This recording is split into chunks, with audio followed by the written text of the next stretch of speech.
The taste of ozone still clings to my tongue. Every breath is filtered through the thin hum of the wraithbone lungs that keep this dying craft world alive. I feel the pulse of its spirit stones beneath my boots, each throb a memory, each flicker, a soul trying to remember what it once meant to be alive. Somewhere deep within the infinity circuit a scream reverberates, a 1,000-year-old echo of despair twisted into a hymn of endurance. We were promised eternity once. Now we count our survival in centuries, then decades, then days. The halls are quiet, and that silence is our truest enemy. The wraithbone sings when it's dying. Not loudly, not like a scream, but like a slow, tightening string drawn across the edge of a dream. You can feel it in your teeth first, that faint, harmonic trembling that runs through every corridor and sanctum. That's how I know when the craft world is hurting again. I've lived long enough to tell the difference between the low hum of life and the keening whisper of a wound. Tonight, it is the latter. The lumen globes along the corridor are dim, as if reluctant to wake. Their light diffuses through the pale skeins of wraithbone, turning every surface into a faintly luminous veil. I place my hand against the wall, feeling the pulse beneath. It should throb with quiet confidence, the rhythm of the infinity circuit flowing like a steady current of thought. Instead, the pulse flutters, weak, irregular, frightened. The craft world is dreaming, but its dreams have begun to tremble apart. I walk slowly, the echo of my steps absorbed by the psychic resonance of the corridor. My name is Thainril, Bone Singer, of the craft world Ibrasil, though there are few left who still speak it aloud. To most I am simply the one who listens. I listen to the song of the structure, to the harmonics of our dwindling spirit stones, to the thinning weave of a people who were once a constellation of light across the galaxy. Now we are motes, drifting further apart with each passing century. Ahead, a cluster of guardians kneel by a broken archway. The air shimmers with faint energy, the residual trace of a wraithbone fracture. One of them looks up as I approach. His voice is low, strained through his helm's vox filter. The structure cracked again, Thainril. No impact, no external force, just split. I nod, kneeling beside the fissure. The surface pulses with slow, aching luminescence. I draw in a breath, taste ozone and copper, the flavor of a psychic wound. The bone remembers too much, I murmur. We've asked it to carry what even gods could not bear. My fingers trace the seam, coaxing a low chord from the wraithbone. The sound ripples outward, and the fracture softens, begins to close. I feel 1,000 minds stir faintly in response. The infinity circuit listening, acknowledging, answering. For a moment I think I hear words buried in that resonance, but they dissolve before meaning can form. The guardians watch in silence. They are young, by our measure, still nearly children. They wear their duty like armor against the growing quiet. When I finish, one of them speaks again. Does it hurt when you hear them? His tone holds the hesitation of someone who has never truly listened. I pause before answering. The wraithbone doesn't speak in words. It remembers in sensation. Pain is only the surface of what it shows.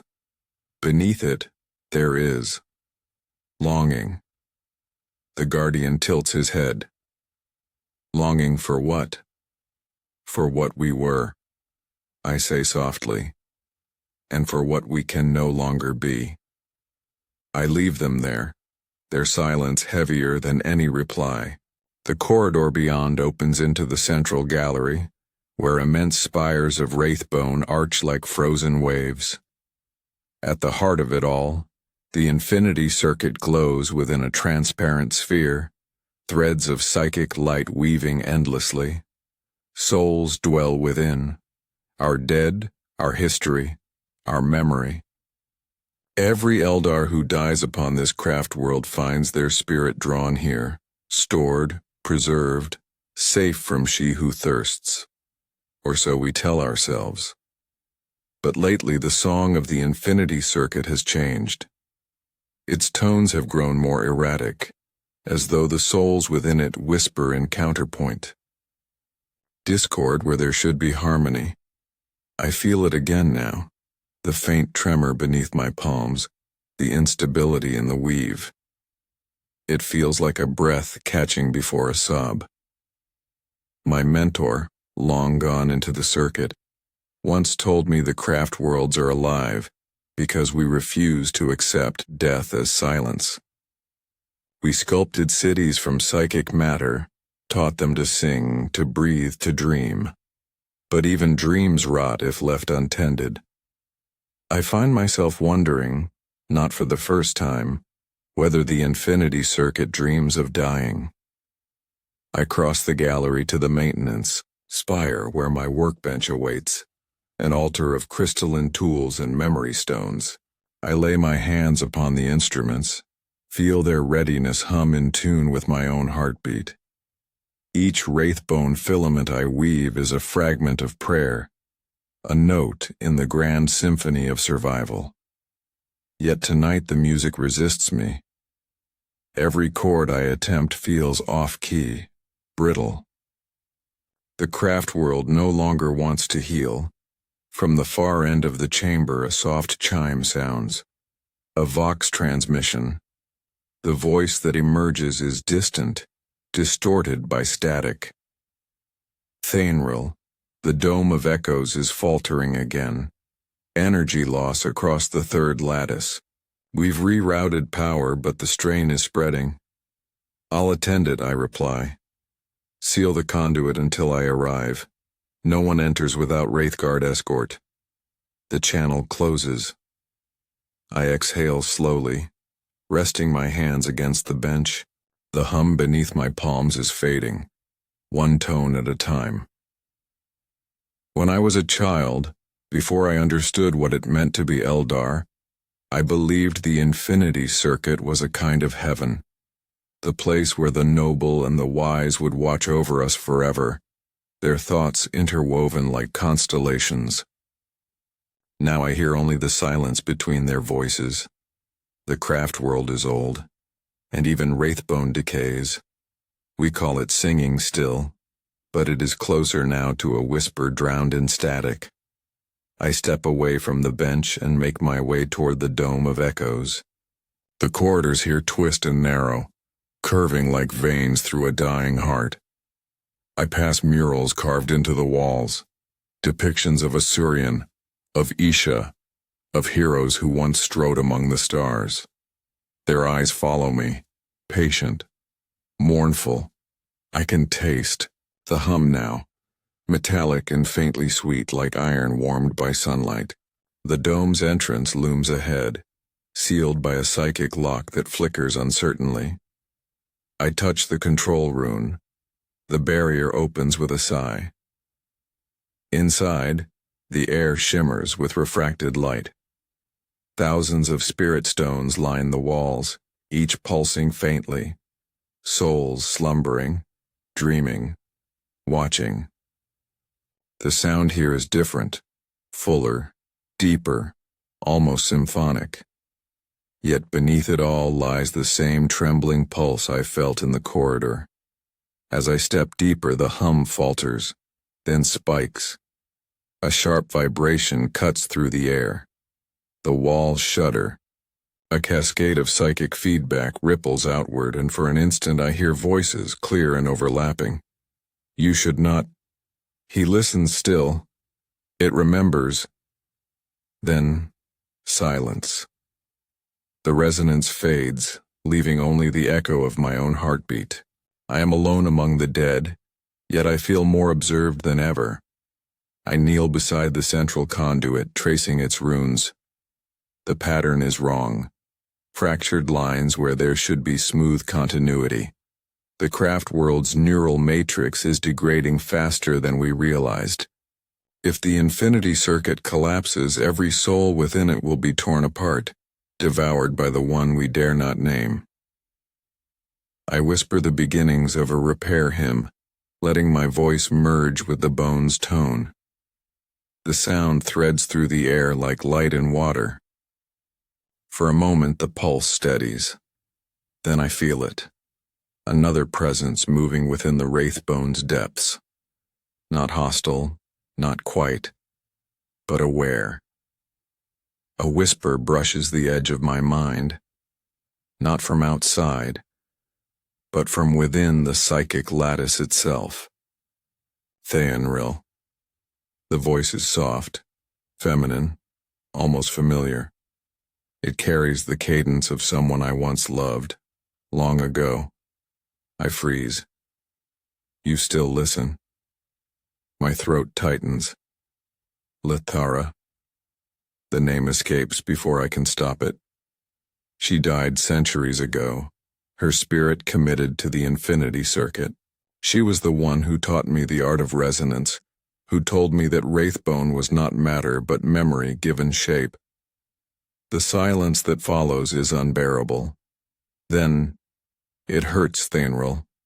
We cannot sleep. The circuit burns. I stagger back, breath sharp. The craft world hums violently for a heartbeat, then stills. The spirit stones along the walls flicker as though shivering. I want to believe it was a hallucination, a side effect of psychic fatigue. But the residue of her voice lingers in my mind like a note that refuses to fade. The craft world is alive, and perhaps at last it is trying to speak. The air in the dome of echoes settles thick and motionless after the tremor. I can feel my own pulse hammering in my ears, faster than the craft world's slow, faltering rhythm. The glow of the spirit stones dims to a faint amber, as though the dead are holding their breath. I wait, afraid to exhale, half expecting that voice to speak again, half dreading that it will. When nothing comes, I force myself to move. My fingers trace the conduits along the wall, feeling for fractures, psychic misalignments, anything that might explain what I heard. There are none. The lattice is perfect in form but wounded in spirit, as though the break lies not in matter but in memory. I whisper the calming mantra of Isha under my breath, a ritual I have repeated since I was an apprentice.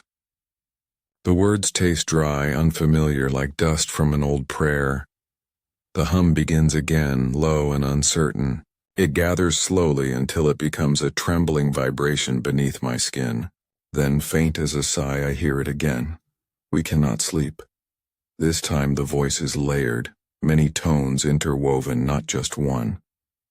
A chorus of weary souls speaking through a single note. My breath catches. I do not answer, but the wraithbone feels my hesitation. The light around me flares, then dims, then flares again. The dome itself seems to inhale. I hear you, I whisper, but I do not understand. For a heartbeat there is only silence. Then, faint and broken, we are cold.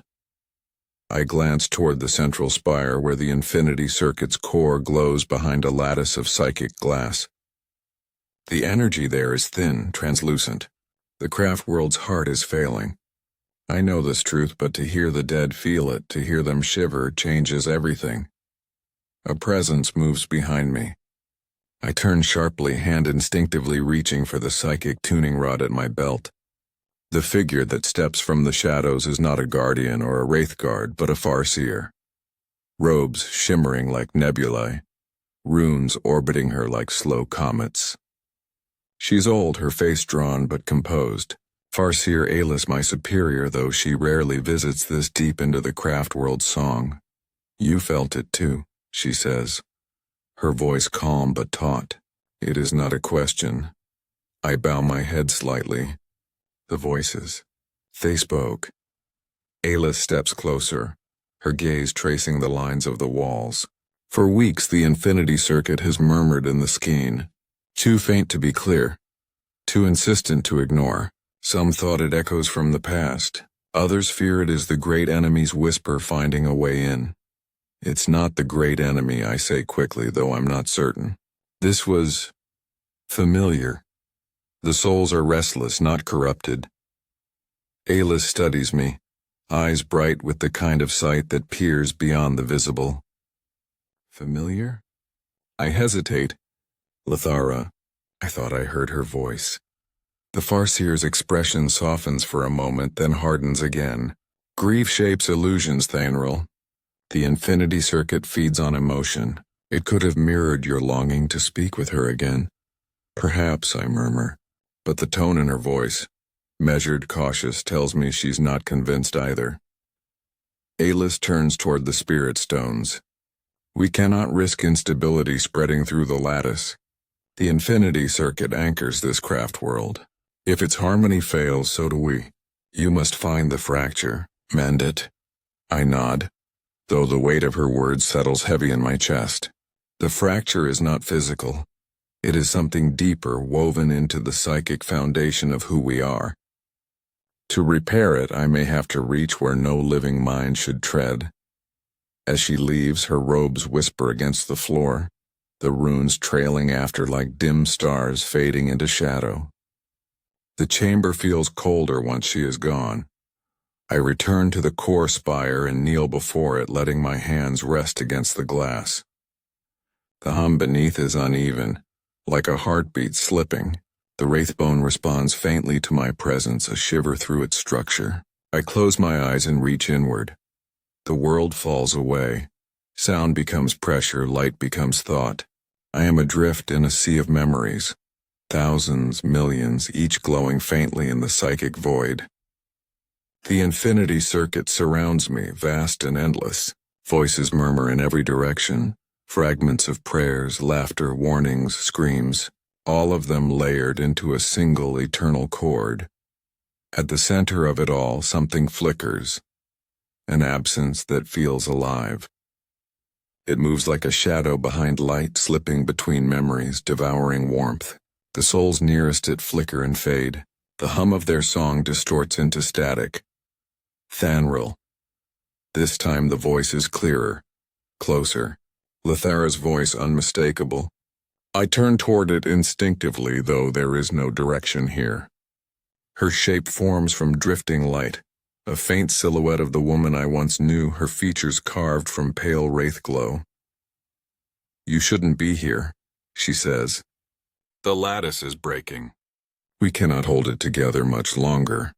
What's causing it? I ask, struggling to keep my focus steady against the psychic tide. She looks past me, as if at something unseen. It is feeding on us, on memory, on pain. The craft world devours its own dead to stay alive. Her words twist in my mind. That's impossible. The infinity circuit is preservation, not consumption. Once, she whispers, but hunger spreads when hope fades. The living give nothing back anymore. You take and take, sealing yourselves away from the weave. It starves. The realization cuts deep. We've grown fewer, colder, more insular over the centuries. Perhaps our neglect has hollowed the circuit's harmony. Perhaps the craft world truly is cannibalizing its own essence to survive. I reach out toward her light, desperate. Tell me how to stop it. But before she can answer, the void trembles. A sound, not music but distortion, tears through the circuit. The light fractures, shards of psychic resonance scattering like broken glass. Pain lances through my skull.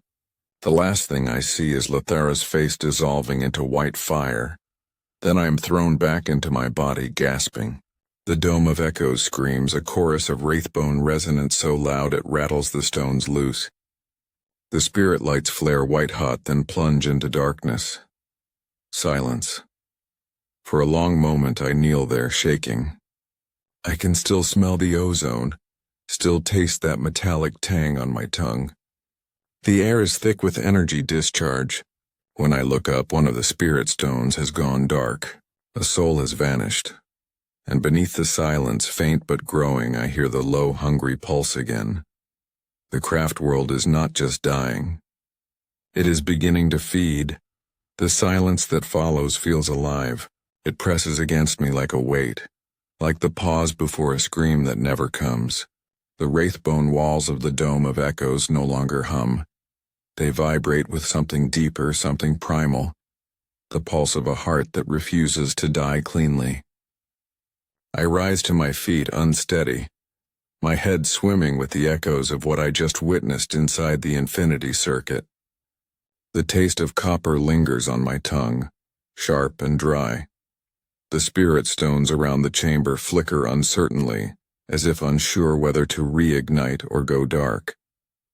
One remains completely dead, a hollow void where a soul once shimmered. I can feel the absence radiating like a wound. That soul has been consumed, and the void it left behind is spreading through the lattice, invisible, but felt in the very air.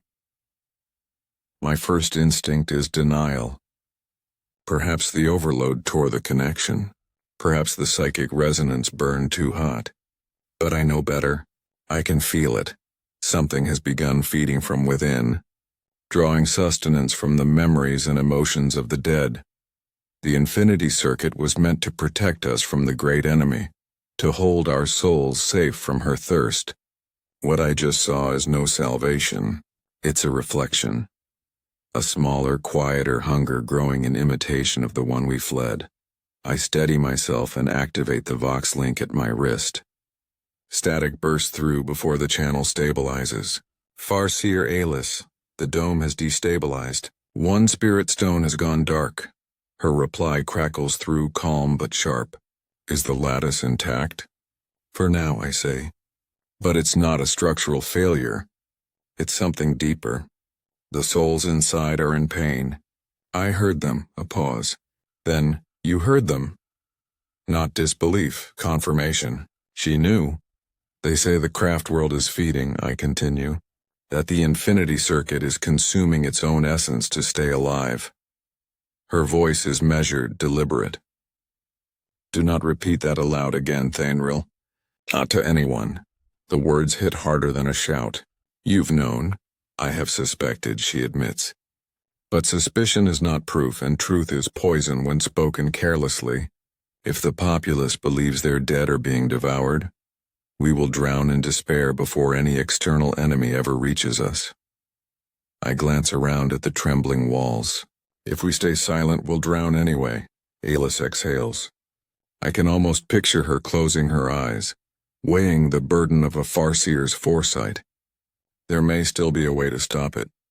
The core beneath the dome, the primary conduit, has not been accessed in millennia. It channels the deepest currents of the infinity circuit. Find it. See if the distortion originates there. The channel cuts before I can answer. Typical, Farseers never wait for questions. They hand you destiny and leave you to choke on it. I turn toward the rear of the chamber, where an ancient archway sits half buried in wraithbone growth, the entrance to the lower conduits. I've walked these paths before, long ago, when the craft world still sang with confidence. Now the arch hums faintly, its runes dim. The psychic locks resist as if reluctant to be disturbed. I press my palm against the gate and whisper the binding phrase of the bone singers. The lock quivers, then yields. The arch opens with a sigh, releasing a breath of stale, cold air that smells of resin and age. Beyond it lies a narrow passage, carved from wraithbone so old it's begun to yellow. The deeper I go, the quieter the craft world becomes, as though I'm walking into its throat. Each step stirs faint echoes that do not belong to me. I catch glimpses of motion in the corners of my sight, shadows shaped like memories,